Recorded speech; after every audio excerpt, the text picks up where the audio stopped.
그런즉 우리가 다시는 서로 비판하지 말고 도리어 부딪힐 것이나 거칠 것을 형제 앞에 두지 아니하도록 주의하라. 내가 주 예수 안에서 알고 확신하노니 무엇이든지 스스로 속된 것이 없으되 다만 속되게 여기는 그 사람에게는 속되니라. 만일 음식으로 말미암아 내 형제가 근심하게 되면 이는 내가 사랑으로 행하지 아니함이라. 그리스도께서 대신하여 죽으신 형제를 내 음식으로 망하지 말게 하라. 그러므로 너희 선한 것이 비방을 받지 않게 하라. 하나님의 나라는 먹는 것과 마시는 것이 아니요 오직 성령 안에 있는 의와 평강과 희락이라. 이로써 그리스도를 섬기는 자는 하나님을 기쁘시게 하며 사람에게도 칭찬을 받느니라. 그러므로 우리가 화평의 일과 서로 덕을 세우는 일을 힘쓰나니 음식으로 말미암아 하나님의 사업이 무너지게 하지 말라. 만물이 다 깨끗하되 거리낌으로 먹는 사람에게는 악한 것이라. 고기도 먹지 아니하고 포도주도 마시지 아니하고 무엇이든지 내 형제로 거리끼게 하는 일을 아니함이 아름다우니라. 내게 있는 믿음을 하나님 앞에서 스스로 가지고 있으라. 자기가 옳다 하는 바로 자기를 정죄하지 아니하는 자는 복이 있다. 함께 읽겠습니다. 의심하고 먹는 자는 정죄되었나니 이는 믿음을 따라 하지 아니하였기 때문이라. 믿음을 따라 하지 아니하는 것은 다 죄니라. 아멘. J.R.R. 톨킨이라고 하는 유명한 작가가 쓴 굉장히 잘 알려진 작품 중에 반지의 제왕이라고 하는 소설이 있습니다. 이미 영화로도 제작된 적이 있어서 아마 많은 사람들이 잘 알고 있는 그런 작품일 것입니다. 이 작품 속에서 굉장히 중요한 역할을 하는 한 비루한 존재가 있습니다. 바로 이름이 골룸이라고 하는 괴 생명체입니다. 그는 원래 아주 평범한 작은 사람이었는데 자꾸 어느 날부터 머릿속에서 자기를 유혹하는 반지 하나 때문에 마음을 다 빼앗겨서 점점 괴물이 되고 말았습니다. 알고 보니 이 반지는 악마가 세상을 정복하기 위해서 사용하는 도구이자 열쇠였는데 이 골룸은 이것을 너무나도 소중하게 생각했습니다. 이 반지를 지키기 위해서는 무슨 짓이든지 서슴지 않고 할 수 있었고 그저 이것밖에는 보이지 않는 듯한 행동을 했습니다. 이야기의 마지막에는 이 주인공들이 화산의 용암에다가 이 반지를 던져서 없애는 것으로 끝이 납니다. 그런데 이 골룸이라는 괴물은 자기 반지를 포기하지 못해서 떨어지는 반지와 함께 용암 속으로 뛰어들어 죽고 맙니다. 사실 이 반지는 세상을 조종하려고 하는 악마의 도구인데 지옥불과 같은 용암에 빠지면서도 이 반지를 포기하지 못하는 아주 불쌍하고도 비참한 존재가 바로 골룸입니다. 이 작품을 쓴 톨킨은 C.S. 루이스의 절친한 친구로 잘 알려져 있는데 이는 이 대작을 쓰면서 죄의 유혹을 포기하지 못한 채 지옥불에 몸을 던지는 죄인들을 이 골룸이라는 캐릭터를 통해서 표현하였다고 나중에 인터뷰에서 밝혔습니다. 우리가 죄의 유혹을 뿌리치지 못하고 결국은 심판의 대상이 된다는 것이 정말로 무서운 일인 것 같습니다. 성경에 보면 심판받을 사람들은 자기가 정말 구원을 너무 받고 싶은데 어쩔 수 없이 하나님께 심판받아서 불지옥으로 쓸어버림을 당하지 않습니다. 반대로 하나님이 정말 오래 참으시고 크신 은혜로 그들을 구원 가운데 부르셨는데도 불구하고 그것에 응답하기 싫어서 자기 발로 불구덩이에 뛰어드는 존재로 묘사합니다.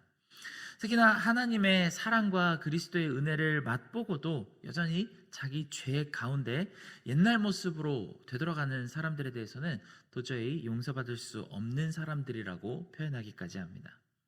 천국의 무한한 복락도 자기가 싫다고 하면 어쩔 수 없는 것이 있는 것 같습니다. 그리고 우리는 종종 판단의 유혹 때문에 우리가 진정한 하나님의 복을 포기하는 어리석은 습성이 드러나곤 합니다. 사도 바울은 이 로마서 14장에서 뿐만 아니라 여러 서신서에서 이 먹는 것에 관한 경고를 전합니다.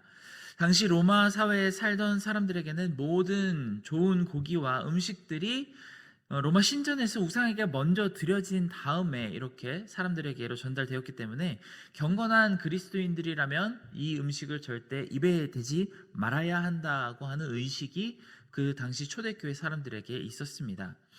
여기까지는 굉장히 좋은 의도이겠죠. 우리가 잘 아는 다니엘도 이 세 친구와 함께 마음을 결단하고 바벨론 신전에서 드려진 음식을 먹는 대신에 채소만 먹겠다고 주장한 적이 있습니다.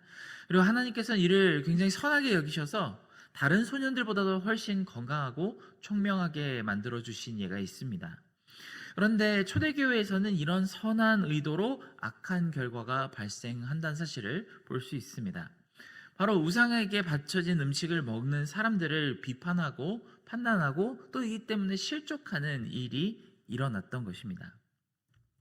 하나님을 위해 경건하고 정의로운 마음을 가지고 오히려 열심을 내다 보니까 하나님이 원하시지 않는 결과가 나타나곤 했습니다.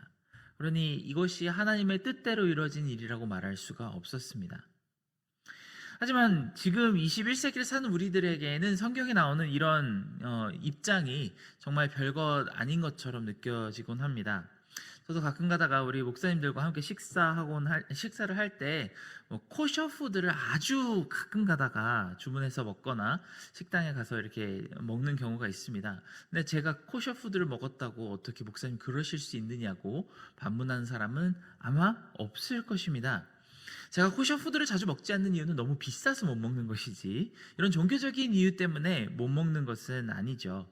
하지만 당시 초대교회 사람들에게는 이런 음식에 대한 문제는 정말 너무나도 중요한 문제였습니다. 교회가 갈라지느냐 아니면 연합하느냐의 문제였고 어떤 사람을 형제와 자매로 여기느냐 그렇지 못하느냐의 문제였습니다. 이에 대한 사도 바울의 가르침은 굉장히 명확합니다. 이 먹는 것으로 인해서 실족함이나 다툼이나 허영이 발생하지 않게 하라는 말씀을 거듭해서 전달합니다.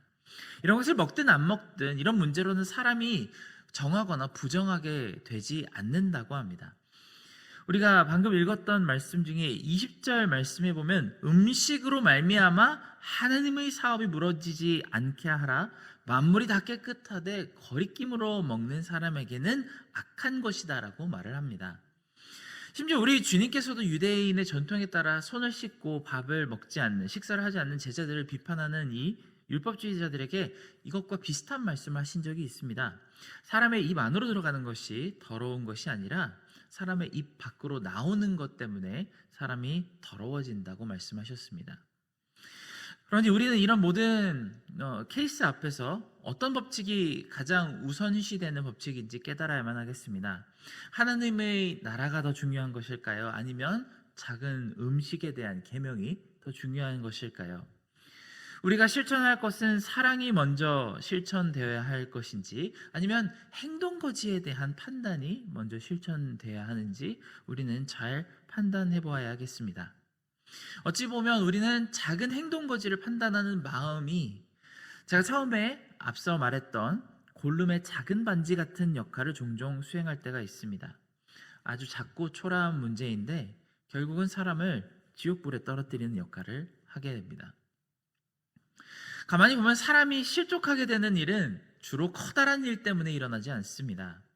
아주 작은 말과 행동 때문에 마음이 실족을 하고 하나님을 떠나게 되는 경우들을 볼 수 있습니다. 로마 시대 초대교회 사람들에게도 그랬습니다. 로마 사회의 박해와 황제의 폭력 그리고 콜로세움의 사자는 교회를 오히려 더 강하게 만들었습니다. 사도들은 오히려 이런 핍박이 있기 때문에 기뻐하고 감사할 수 있다고 가르쳤습니다. 하지만 교회를 안에서부터 천천히 무너뜨리는 것은 그 교회 안에 있는 사람들의 아주 작은 말과 행동 때문이었습니다.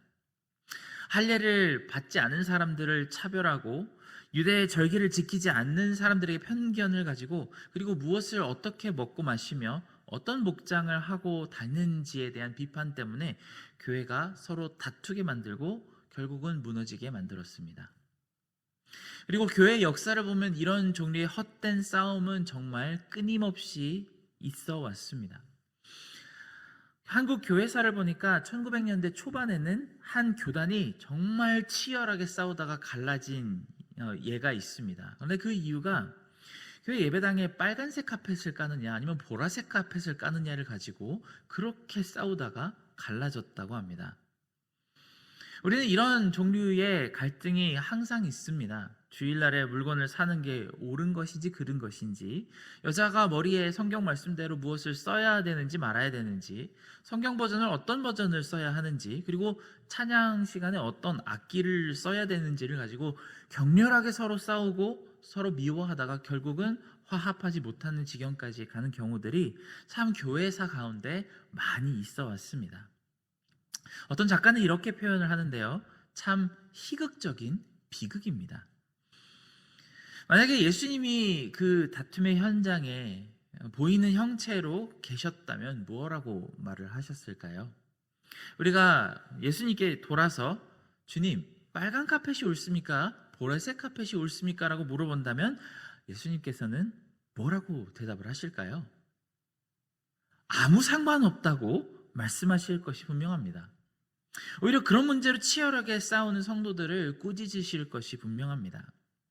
저는 고등학교 때부터 이민교회 생활을 해왔는데 이런 종류의 싸움들이 이민교회 가운데 참 많이 존재하는 것을 여러 번 보았습니다. 그리고 항상 이 다툼 속에서는 어린 아이들과 젊은이들이 그리고 새신자들이 참 많은 실망 속에서 주님을 멀리 떠나는 모습을 여러 번 지켜보았습니다. 이 시대의 교회에서도 작은 소자 하나를 실족하게 만들고 그래서 나중에 주님께서 맷돌을 목에 걸고 물에 빠지는 게 더 낫다고 하실 그 치명적인 죄의 유혹이 우리 가운데 작용하고 있는 것을 우리는 손쉽게 찾아볼 수 있습니다. 지금 우리 세대의 교회에서도 정말 여러 가지 기준으로 사람들을 판단하고 정죄하는 모습을 우리는 볼 수 있습니다. 교회 예배 나올 때 어떤 옷을 입고 나오는지, 함께 교제하기 위해서 준비된 음식을 어떻게 나누는지 등등 여러 가지 이슈에 대해 다양한 종류의 다툼과 판단과 편견이 있습니다.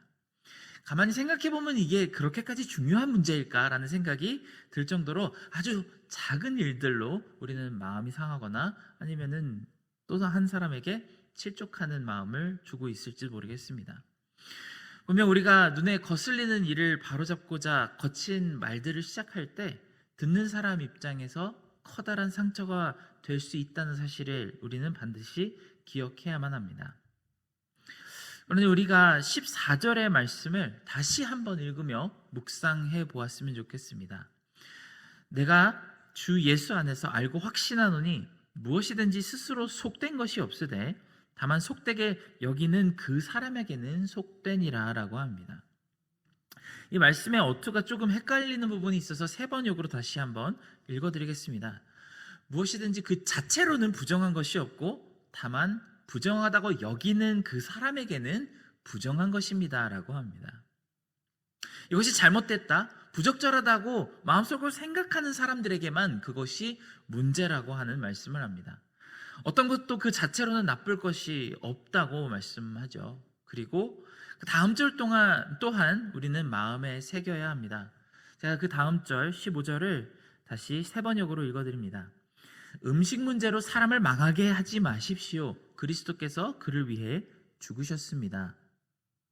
여기서 바울은 당시 상황에 따라서 음식 문제라고 말을 했습니다만 우리는 이 음식 문제라고 하는 그 자리에 지금 생각할 수 있는 많은 불편함들을 다 적용해서 집어넣을 수도 있을 것입니다. 복장 문제로 사람을 망하게 하지 마십시오. 말투 문제로 사람을 망하게 하지 마십시오. 내가 선호하는 예의범절이나 태도의 문제로 사람을 망하게 하지 마십시오. 나의 기호나 선호의 문제로 사람을 망하게 하지 마십시오. 그리스도께서 그 사람을 위해 죽으셨습니다. 그리스도께서 피 흘려 죽으심으로 구원하신 그 귀한 사람을 대체 우리가 무슨 자격으로 다시 실족해서 망하게 하는 그 자리로 되돌아가게 할 수 있겠습니까? 우리 의와 기준이 그리스도의 보혈보다 더 소중하다고 가치롭다고 감히 주장할 수는 없을 것입니다. 우리는 그런 생각조차 할 수가 없습니다. 그러니 우리는 정말 그리스도의 공동체 안에서 판단의 영이 사랑의 영을 짓눌러서 억압하지 않도록 항상 주의해야만 하겠습니다. 그리고 성경에 반복적으로 하시는 말씀을 우리는 항상 기억해야만 합니다. 22절의 말씀을 가지고 우리가 남에게 하는 그 판단으로 하나님에게 판단을 받을 것을 다시 한번 경고받아야만 하겠습니다. 내게 있는 믿음을 하나님 앞에서 스스로 가지고 있으라. 자기가 옳다 하는 바로 자기를 정죄하지 아니하는 자는 복이 있도다라고 말씀하십니다. 하나님께서 우리 주변에 주신 이 귀한 형제와 자매들, 그리고 공동체 안에 있는 지체들을 하나님의 사랑의 말씀에 따라 대하기 시작한다면 우리는 판단할 일이 아마 급격하게 줄어들 것입니다. 우리는 예수님께서 비유로 말씀하셨던 것처럼 우리도 모르는 새 작은 예수님을 날마다 지나치거나 아니면 실족하게 만들고 있을지도 모르겠습니다. C.S. 루이스는 영광의 무게라고 하는 책에서 이렇게 말합니다. 우리 옆에 있는 형제와 자매들, 우리 이웃들과 우리의 가족들은 아마 나중에 지금 우리가 감히 얼굴을 쳐다보기도 힘들 만큼 영광스러운 존재가 될 하나님의 자녀라고 합니다. 오늘 하루 이 시간 동안 우리의 형제 자매들을 마치 우리가 예수님을 대하듯 섬기며 그 안에서 주어지는 기쁨을 누리시는 귀한 하루가 되시길 진심으로 축원합니다. 함께 기도하겠습니다. 사랑과 은혜가 많으신 하나님, 우리가 하나님의 그 크신 사랑과 은혜를 닮고 배우고 특별히 우리의 입술과 우리의 마음 가운데 판단함으로 어떤 한 사람도 실족하지 않을 수 있도록 우리의 마음을 붙들어 주시기를 원합니다. 우리 생각에 참 많은 것들이 잘못되어 있고 고쳐야 되고 또 이걸 바로잡아야 된다고 하는 생각들이 있는데 심지어는 그 생각들이 복음보다 더 커져서 정말 예수 그리스도의 십자가로 보혈을 흘려주신 그 그리스도의 정말 참된 제자를 실족하지 않게 우리가 우리 마음을 다스릴 수 있는 지혜를 주시고 우리도 하루하루를 살아가는 가운데 정죄함보다는 긍휼을 베푸는 그런 귀한 하나님의 우리 귀한 제자들이 될 수 있도록 도와주시옵소서. 모든 은혜 감사드리며 예수님의 이름으로 기도드렸습니다. 아멘.